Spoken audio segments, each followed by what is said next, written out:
We are heading towards the second Sunday in Advent, and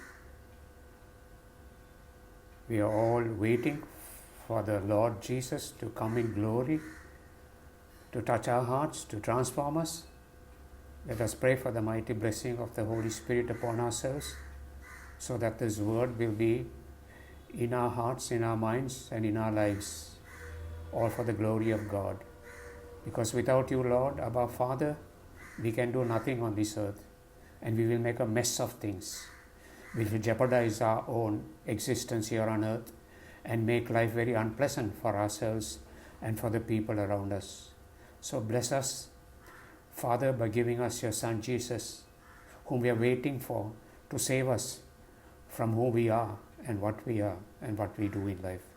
We ask this through the name of Jesus, your Son and our Lord. Amen. So we have the reading from Mark chapter 1 verses 1 to 8. The beginning of the gospel of Jesus Christ, the Son of God. As it is written in Isaiah the prophet, "Behold, I am sending my messenger ahead of you. He will prepare your way, a voice of one crying out in the desert, prepare the way of the Lord, make straight his paths." John the Baptist appeared in the desert, proclaiming a baptism of repentance for the forgiveness of sins. People of the whole Judean countryside and all the inhabitants of Jerusalem were going out to him and were being baptized by him in the Jordan River as they acknowledged their sins. John was clothed in camel's hair with a leather belt around his waist. He fed on locusts and wild honey. And this is what he proclaimed: "One mightier than I is coming after me. I am not worthy to stoop and loosen the thongs of his sandals. I have baptized you with water. He will baptize you with the Holy Spirit." This is the gospel of the Lord. Praise be to you, Lord Jesus. So what we have here, my brother, my sister, Mark is bringing to mind the story of Isaiah chapter 40, where these people have been asked to be faithful to God on numerous occasions, but they have been unable to, however much they tried. It was almost impossible for them. They had good intentions, probably, but yet they were unable to live according to God's ways and do what God wanted them to do. So I will read probably a little bit of that. There are about 3 or 4 of the disobedience of the people of Israel that created havoc in their lives to such an extent that they were in constant captivity all the time in various countries. It was probably the Assyrians at one time, the Babylonians on another time, the Egyptians, the Romans. They were always under constant lockdown, as the way we are going through lockdown. Why? Because they were unable to be faithful to God, and therefore they veered off course to their own destruction, which I will read to you from Jeremiah, which is very interesting. I'm just quoting one of the so many numerous passages which is very important for us to bear in mind. Why was it that these people were always messing up in their lives? I'm quoting from Jeremiah chapter 7, verse 3. God is speaking through Jeremiah and telling these people, as he did on numerous occasions, reform your ways and your deeds, so that I may remain with you in this place. And then it goes on to say, thoroughly reform your ways and your deeds. Verse 5. If each of you deals justly with his neighbor, if you no longer oppress the resident alien, the orphan and the widow, if you no longer shed innocent blood in this place or follow strange gods to your own harm, will I remain with you in this place, in the land which I gave you and your fathers long ago?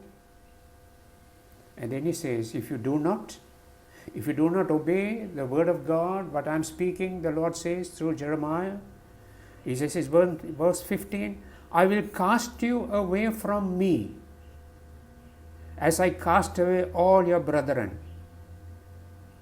So we see the inability to be obedient to what God was expecting from them brought a lot of catastrophe and disturbance, and they were in constant lockdown, being in captivity, in bondage all the time. But the beauty of it is God in his great compassion always brought them out. He sent saviors, he sent human beings to take them out after a period of chastisement. And he said, now you can go home. I have now chastised you enough so that you will learn your lessons and not harm yourself. It doesn't do anything to me, said God. It harms you and your children and your generations to come after you. But the problem with the people was that they just could not fulfill God's way. Something had gone wrong. Something was diabolically wrong. I'm reminded of this interesting thing that happened about a month ago in Sri Lanka. You would have heard of this number of whales getting stranded off the coast of Panadura, I think it was. And hundreds of them came in. And they were so stranded that there was, when the people were wondering how they came in like that, because these whales, they travel for thousands and thousands of miles in one shot. And they have a echolocation type of system within their body, in their brain. So immediately they send sounds and they know where they are going. Highly intellectual beings. So too the dolphins. So they wondered how these whales happen to just come and be stranded on the beach. And then some were saying it could be because of the navy of different countries coming into our country and releasing the sonar waves into the waters creates a disturbance in their mind. It disturbs their echolocation that is programmed inside their systems. And therefore, it is said that when one whale goes one way, all follow that particular whale. And so, hundreds would have died, but only a few died, because what happened was, there was a group of people, I think from the Navy and even people from the civil population. They came in the night almost for so many hours, 10, 12 hours, and they literally got into the water and pushed the whales out because they were gasping for breath and they were dying on the beach. So our people were able to save most of these whales and dolphins. I remember also in Tasmania, I'm told hundreds of whales had perished some time ago. So what's the purpose of my bringing this story? The purpose of my bringing this story is, my sister, my brother, we are all programmed to not harm ourselves. We are all programmed so that we may fulfill the certain laws that God has put into us. And something has gone wrong. We don't follow those laws, those regulations, like the Jewish people. And therefore what happens is, we make a mess of our life and the life of other people who are around us. And so, we see that even now in our own country, the whole world is going through this terrible pandemic, which is creating havoc, and people don't know where they are. They're almost like these whales stranded. Nobody has an answer. Nobody is telling us what is to be done. All are just frantically living a life that is alienating us from one another, suspicious of our neighbor, not getting close to anybody. It's a sort of a lockdown in our own homes, going through turmoil, going through loneliness, going through depression, going through whatever, starvation to most lot of families. And it's very sad, because this was not God's plan. Something has gone diabolically wrong in the life of humanity.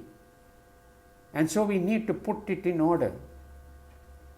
And that is what we see now in the gospel for this day,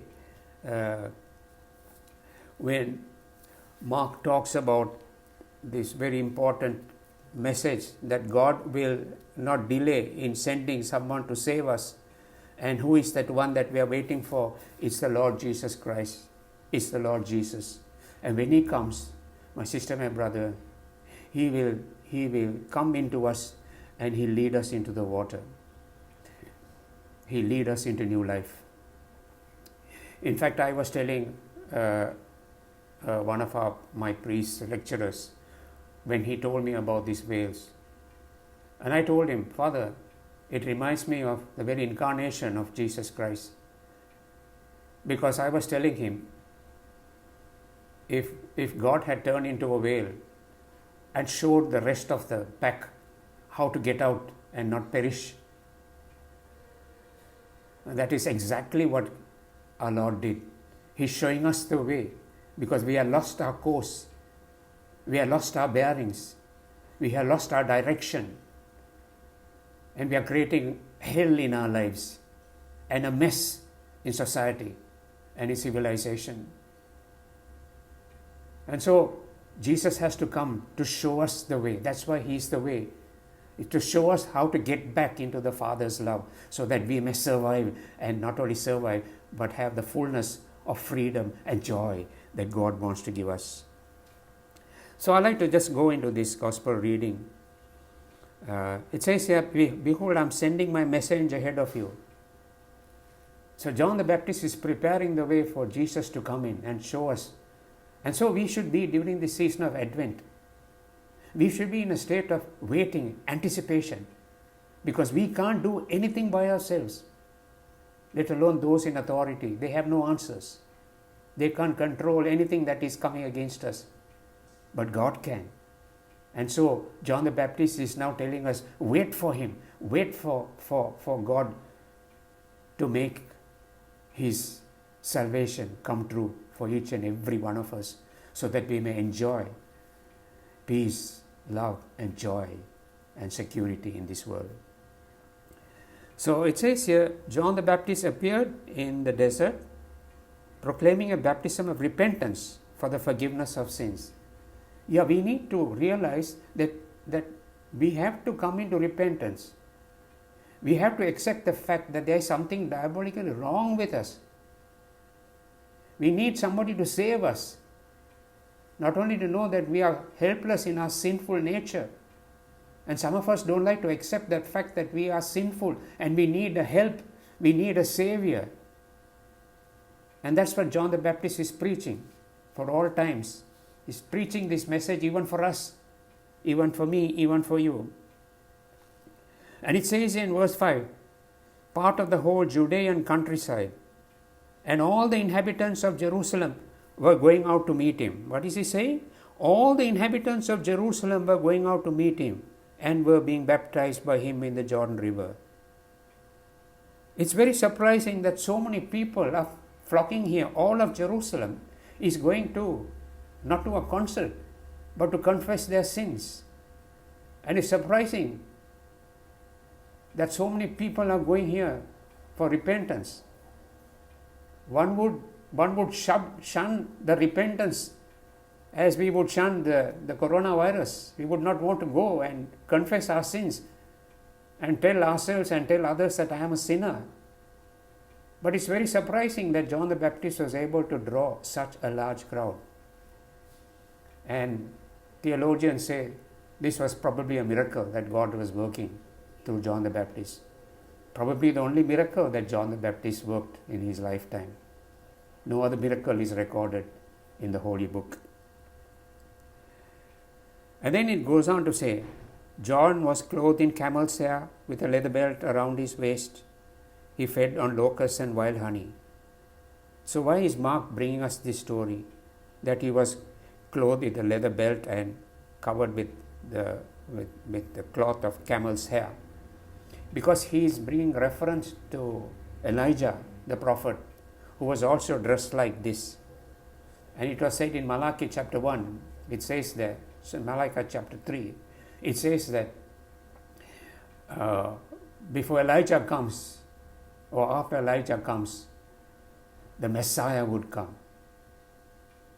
After Elijah would be the Messiah. And Jesus says in one of his teachings, yes, Elijah came. And he brings reference to himself, I am the Messiah. I am the Savior of the world. I am the Savior. And so, he fed on locusts and wild honey. I don't know how he would have how it would have tasted. Must have been terrible. It reminds me of my eating frog's legs when I was in India some time ago. Very tasty indeed. And so it then goes on to say, and this is what he proclaimed, one mightier than I is coming after me. They thought John the Baptist was going to be the Messiah, but he says no. It says here, I am not worthy to stoop and loosen the thongs of his sandals. I have baptized you with water. He will baptize you with the Holy Spirit. What is he saying? I am not worthy to stoop and loosen the thongs of his sandals. It means that the Jewish people, the students under a guru or a rabbi, they had to do anything and everything that the rabbi told them to do, except touch their sandals and remove their sandals. That was demeaning, and that was only meant to be done by a slave. So John the Baptist is saying, I am not even worthy, let alone be a slave, to stoop down and remove the sandals of this Messiah, Jesus Christ, the Son of God, who is going to be the Savior of the world. And the whole world is waiting for the Messiah. You, me, and the whole world. And that is what he is teaching us. So we like to go further on this. I'd like to ask you, what is the greatest sin? If the Jewish people committed great sins, what is the number one sin? The number one sin brings reference to the greatest sin. What is the greatest sin? For which we shall turn to the Gospel of Matthew chapter 22. Matthew chapter 22. It says here in verse 36, they came and asked him, the Pharisees came and asked him, or one person asked him, Teacher, which commandment in the law is the greatest? Which commandment in the law is the greatest? And he says, the Lord says, he said to him, you shall love the Lord your God with all your heart, with all your soul, and with all your mind. This is the greatest commandment. So what is the greatest sin? The greatest sin that all of us committed from the time of the Jewish people right up to now is that we don't have enough love for God our Savior. We only love ourselves. We make a pretense of saying, yes, we love God. But am I willing to love God? Even to sacrifice my love for Him. Even to say, Lord, you are more important than even my family, even my wife, even my husband, even my children. You are most important, Lord. Because unless I have your love, I will not be able to love those in my life that you have blessed me with. So therefore, that is the greatest love. And the greatest sin is when we break that commandment. The Jewish people also received this. They received this in, we'll go to that, Deuteronomy chapter 6, verse 4. Deuteronomy chapter 6, verse 4. It's important to know these things so that we know there is a thread that is running through the scriptures. So we refer to Deuteronomy chapter 6, which is called Shema. The Jewish name Shema is a Jewish confession of faith. The Jewish confession of faith. They had to have this Shema. All their commands, all their commandments from the time of Moses was based on this Shema. But they multiplied into 630 commands. And they believed if they broke one, they have broken all the commands.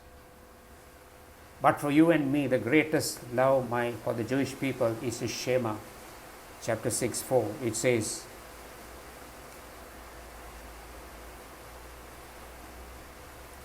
here, "Hear then, Israel, and be careful to observe them, that you may grow and prosper in keeping with the promise of the Lord, the God of your fathers, to give you a land flowing with milk and honey." And it says here in verse 1, "These then are the commandments, the statutes and decrees which the Lord your God has ordered, that you be taught to observe in the land into which you are crossing for conquest, so that you and your son and your grandson may fear the Lord your God." And goes on, "Hear then, O Israel, and be careful to observe them, that you may grow and prosper the more in keeping with the promise of the Lord, the God of your fathers." And then it says, what does it say? "Hear, O Israel, the Lord God, He is your God alone. Therefore you shall love the Lord your God with all your heart, with all your soul, and with all your strength. Take to heart these words which I enjoin on you today. Drill them into your children. Speak of them at home." So what is the message? Love God. Give Him number one place in your life, in your heart, in your mind. And then everything will go well. Deuteronomy 30, it says here, verse 16, "Loving Him and walking in His ways, keeping His commandments, statutes and decrees, you will live and grow numerous." It's talking about a tremendous blessing. "And the Lord your God will bless you in the land you are entering to occupy." That means even today or tomorrow, that land, that moment, that time, that place you are going to enter into is going to be blessed, because you are giving first place to the Lord Almighty God. And then it goes on to say, "If however you turn away your hearts and will not listen, but are led astray, and adore and serve other gods." What are the other gods? It's just not the gods that the Romans were worshipping at that time. We also have other gods. What are those gods? Those gods are our money, our position, our wealth, our bank balances, our good name. We worship that. Our computer, our smartphones. We are spending more time with those gods than the God of Abraham, Isaac and Jacob, and the God who's living with us.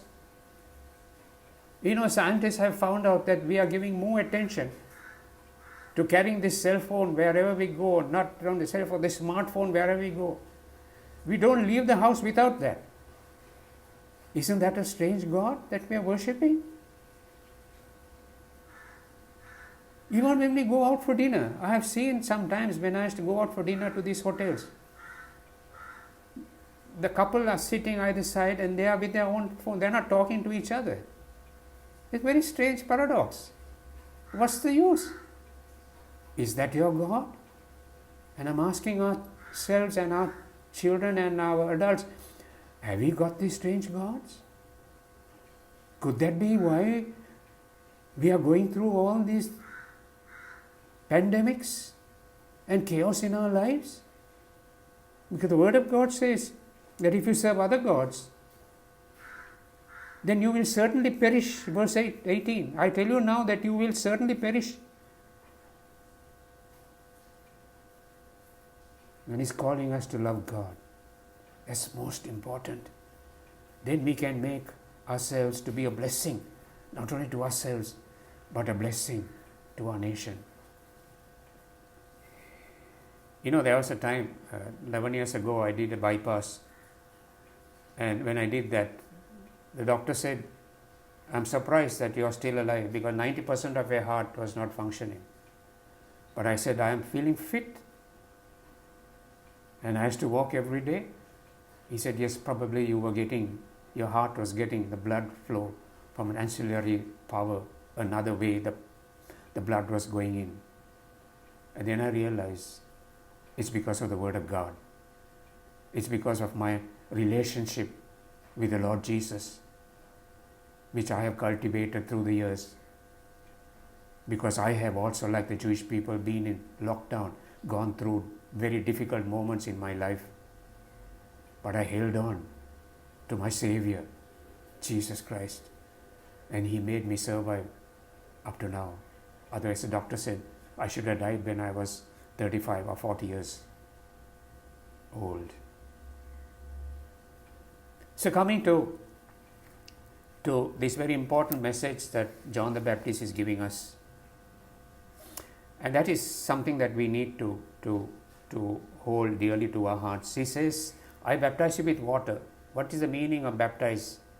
Baptize means an immersion into water. But He says, I baptize you with water, but He is coming. This Messiah, this Jesus who is looking at you and looking at me, looking at all what we are doing and saying with tender love and affection, and hoping that we will turn to Him, because we are heading to our destruction otherwise. We are heading to our downfall. We are heading to hurting ourselves and our whole family and our nation. And so we need to see what happens when Jesus baptizes us in the Holy Spirit. What does it mean? It means that we are immersed into the Holy Spirit. We are immersed into God. We are immersed into the Trinitarian community of the Father, Son, and the Spirit. We become one with them. So we are immersed in God's love. The love that had grown cold in our life has now been given to us as a gift by Jesus. That's why Jesus came into our life, to pour this love into our hearts of the Father, Son, and the Spirit. Now we can change course in our lives and go forward to the great plan that God has for us, for the great historical encounters that we are going to have in life with people, places, and situations. So we need to acknowledge this very important. This is the key. Do you and I need a Savior? Are you waiting for the Savior during this season of Advent? Do you want Him to save you? Or do you think you don't need Savior? You are good enough? That's a dangerous place to stand in, my brother, my sister. So I'm going to finish with a few points that will help you and me to remember. By acknowledging the need for a Savior, these things happen. I'll give you 4 points. In that love I seek, I give credit when I'm immersed in that, in God's love. Then in that love I seek, I give credit for everything I have, physically, materially, and spiritually. What do I mean? I give credit for everything I have physically, even my ability to sit, to stand, everything that's physical, in my ability to see with my eyes, to talk, to eat, to digest, everything that I am, my faculties. Should we not thank God? This is how we develop that relationship with Jesus. Love is the key. Because if we do not have that love, then we are the losers. The more you develop that love by bringing this dimension, Lord, the fact that I am now breathing is because of you. The idea is to become conscious that He is the one who is supplying us all our needs. Even the medicines I take, we need to realize that unless the Lord has made that to become a healing agent for us, it will serve no purpose.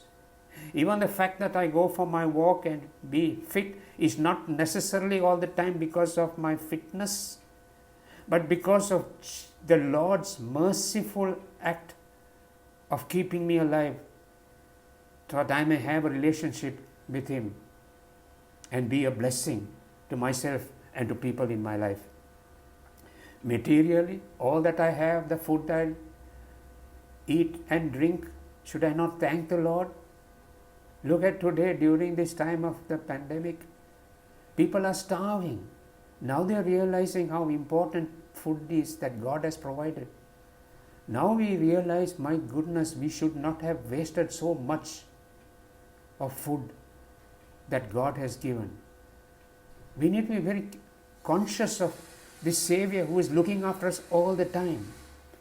Spiritually, how much the Lord has provided us with the spiritual necessities of life. He has given us the sacraments. He has given us His body and His blood, so that we may become one with Him, that we may also carry His divine nature, so that we will not get stranded and go off course, but be on that path to take us into the salvation, to find the joy of life and the eternal reward of salvation.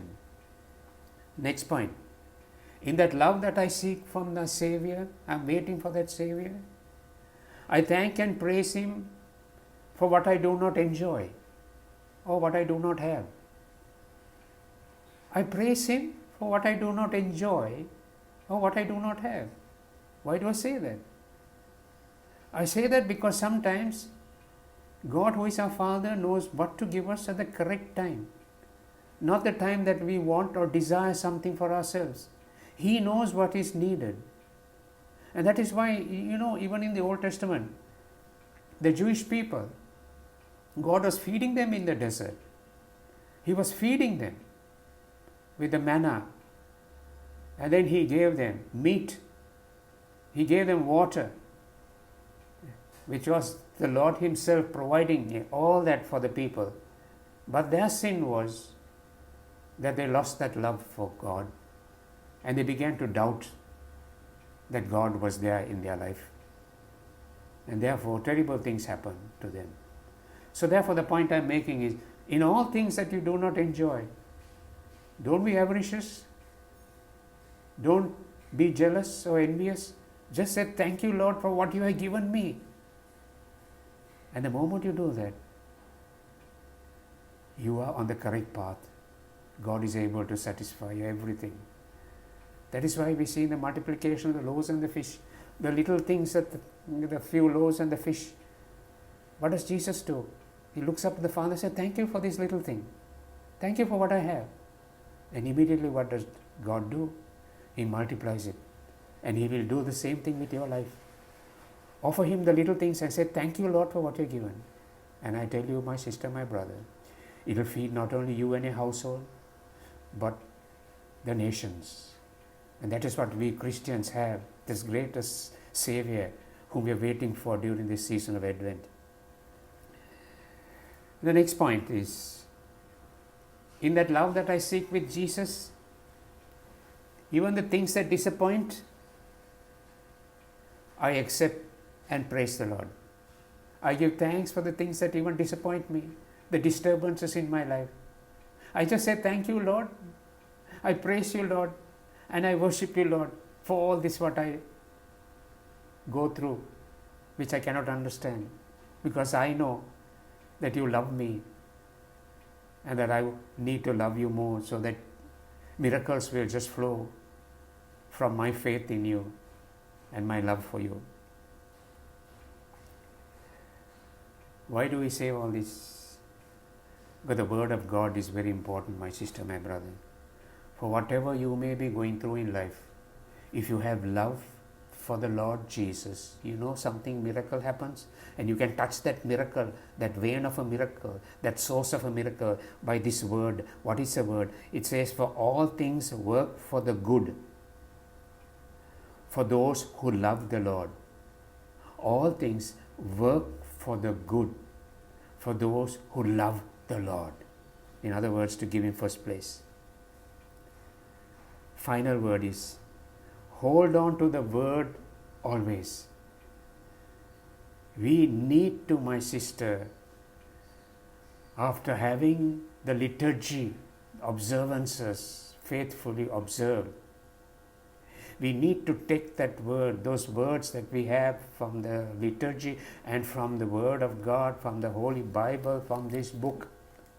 Hold on to those words so that those words will materialize to the extent you hold on to it and believe in it.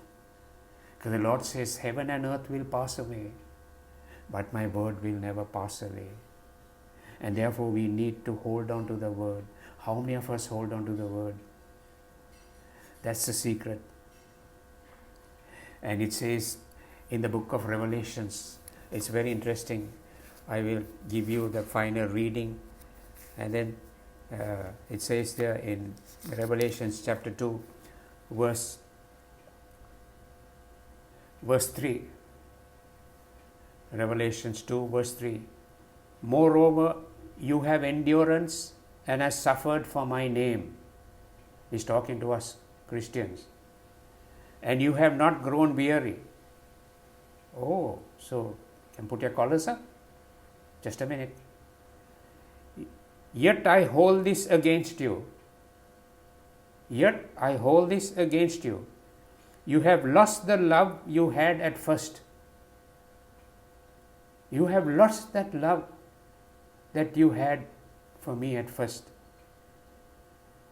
Realize how far you have fallen. Realize how far we have fallen. We have fallen and we don't realize we have fallen. We think those are the challenges of life. No, my sister, it's more than the challenges of life. It's a reality that when we do not love God enough, we will fall to hurt ourselves. We can fall and not hurt ourselves. We can get up again. But this fall is terrible. We fall from the grace of God when we lose that love for the Lord Jesus. And therefore it says, repent. So during the second Sunday of Advent, the word is repent and do the works you did at first. What is that? As any person who loves, has a heart of God's love, will do. Do that. Let's not live for ourselves and for our own glory. Let us live as the Lord wants us to live. And finally, you may say it's very easy, but with this heart that I have, how can I fulfill what God expects me with this broken heart of mine, with this sinful heart of mine, with this heart that is so seeped with sin from my past and present and probably my future? How can I deal with this heart that I have? The only person who can do that is the Messiah, Jesus Christ. And that is what Advent is all about. He is the only one you can wait for, who can put it right so that we get back on course. And I'm quoting from Ezekiel chapter 36, 26. Ezekiel 36, 26. I will give you a new heart within you. I will put my spirit within you. God is telling. You see, all this happens when we receive the baptism of the Holy Spirit that Jesus wants to give us. If we hold on to this word. If you hold on to this word, which I'm going to read again, it says here, if you hold on to this word, then the Holy Spirit will make it become something that is tangible, something that is real, something that becomes manifest in your life. And you will see it happening. But I'll read that again. I will give you a new heart within. I will put my spirit within you and make you live by my statutes and by my laws. I'll make you. Not that we will make ourselves do it. He says, I will make you live by my statutes and my laws. Not you. I will do it for you. Can I do it for you? Can I come into the doors, through your doors of your heart, and do it for you, so that you may come and experience the great joy of my visitation? And he says here, and if you do that and seek my love, then you shall be my people and I shall be your God. So Heavenly Father, we thank you for this message you have given us. We pray for the whole church, the universal church, that we will all await the Savior, because we need to be saved from ourselves and saved from the circumstances of life. We shall celebrate during this time, because all things will work for the good for those who love you, Lord.